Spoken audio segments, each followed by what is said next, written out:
couple of weeks ago, you were calling for a top in Bitcoin of $52,000.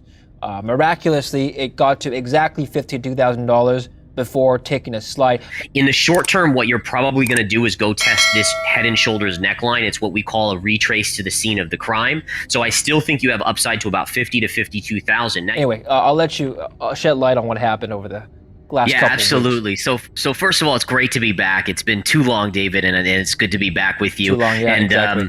And for sure, I mean, so what we've seen here is a technical retrace. And this is what I've been talking about for those of you that have been following my Bitcoin analysis, is that generally when you have a breakdown in a trend, so you have this trend line here, this was that big head and shoulder breakdown to 30,000. There's a tendency for any chart, doesn't have to be Bitcoin, it could be anything, but it's a tendency to go back to what we call the scene of the crime, which is the breakdown trend line. So you can see all this chop here, a lot of bearishness, then people started to get more confident buying Bitcoin up, then bullishness exuded in the Bitcoin cryptocurrency market, getting you right back to that trend line. And then all of a sudden, miraculously, the charts trigger a sell-off. You know, and again, whether it's Walmart and Litecoin, whether it's El Salvador or whatever it may be, the key is the chart can often lead you there ahead of the news. And you don't know what the news is going to be, but ultimately it does show us more often than not that a fall was going to come here, and that's exactly what it did. And then we're seeing, again, a follow through today. We haven't really taken out the low pivot from that down day. That's the technical level I'm watching right now.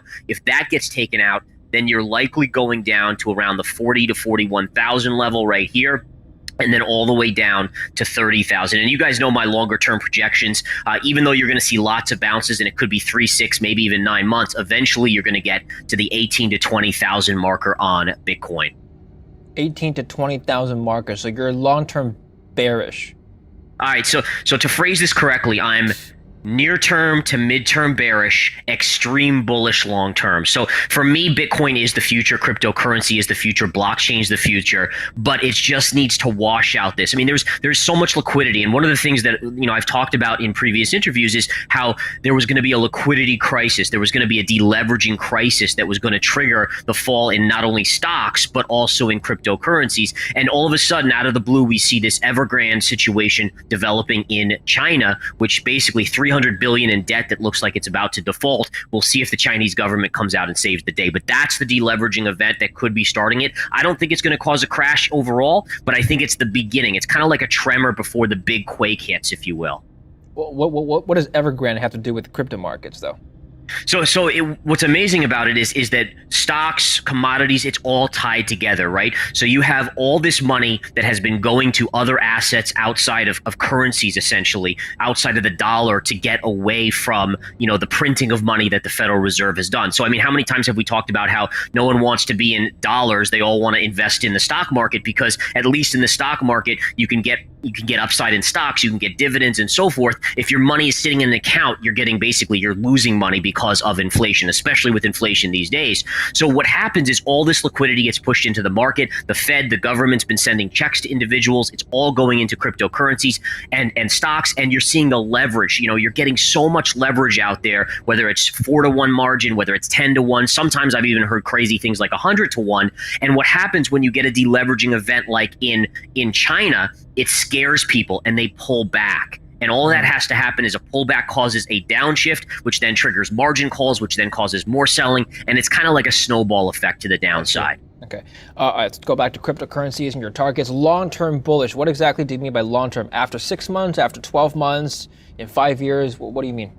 Yeah, so, again, the timing is so hard. I would say in 5 years, you're looking at north of 100,000, and then probably within 10 years, 500,000 on Bitcoin. Ether is going to be a huge player as well, although I do think the NFT craze right now is a bubble and has to be washed out. I also think that a lot of the altcoins, I think you'll have some altcoins surviving, but the altcoins remind me of the dot-coms, and for those of us that traded through and lived through the dot-com bubble and burst know that a lot of those dot-coms went away and were no longer around. But I do think that, again, you have to start thinking that the longer term is a shift away from fiat currencies into cryptocurrencies, into gold, into things that you cannot just print out of a printing press like the Federal Reserve and the government essentially is doing.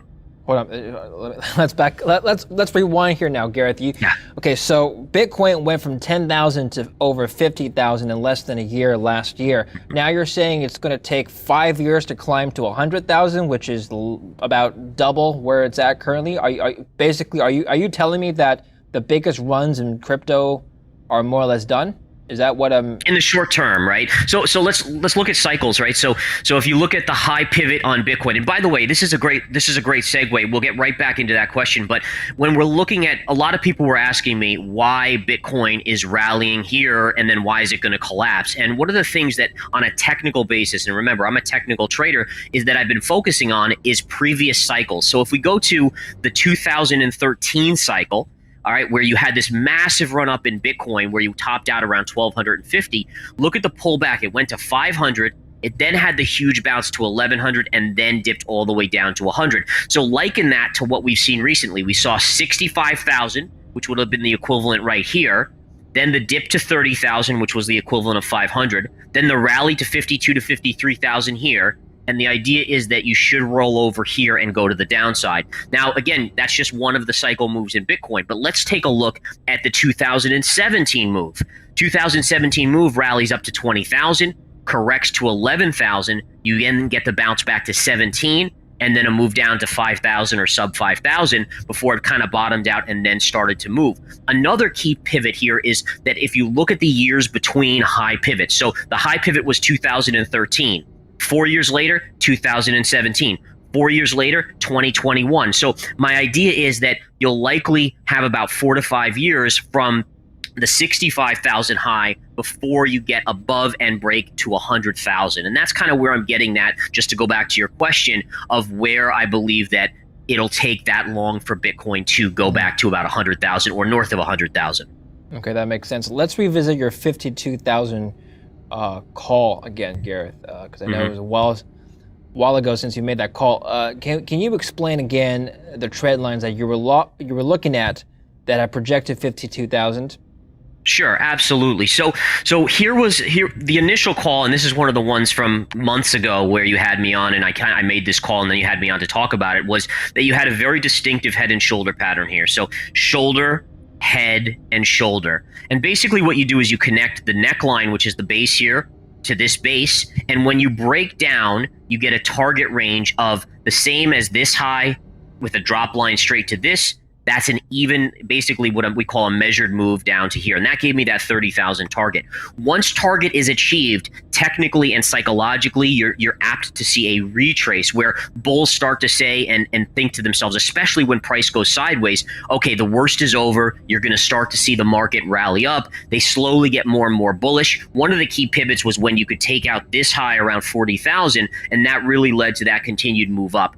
Once you get up here, this is a level where this big down move began, right? So that's a tendency for people that were buying all the way over here to say, okay, I have now gotten my money back. I'm essentially whole. My pie is whole. My money is back to where it was. I'm going to exit. And that's why this line oftentimes is a good trigger for a sell. It's amazing how it works. I can't explain necessarily all the nuances of it. But again, draw that trend line, right? I mean, look at the beautiful trend line right there, connecting these lows. And then it just so happens that that was the high on Bitcoin, a couple weeks ago. Yeah, okay. Well, the Bitcoin hodlers might say to you, Gareth, that's just some FUD you're spreading, $18,000, $20,000. That's not going to happen this time. I mean, the environment is so much different this time than last time. We have a lot more institutional adoption. We have a lot more mass awareness. The millennials are going in, with the advent of trading apps like Robinhood and other, cryptocurrency wallets and exchanges. It's now a lot easier to be involved in the market. So there's a lot more participants holding down the support. How would you respond? Yes. So first of all, I hope they're right. All right. So I have no problem with Bitcoin rallying up. I have nothing against Bitcoin. As you guys know, I'm long-term bullish, but I have to just go back and say, okay, for me as a trader, the charts have been what has told me the future, right? The charts represent human emotion, right? No one buys a stock because they actually make $2 a share. It's because emotionally people say, wow, they made good money. I'm going to buy the stock, right? So there's an emotional response that drives markets to the upside, and then fear drives it to the downside.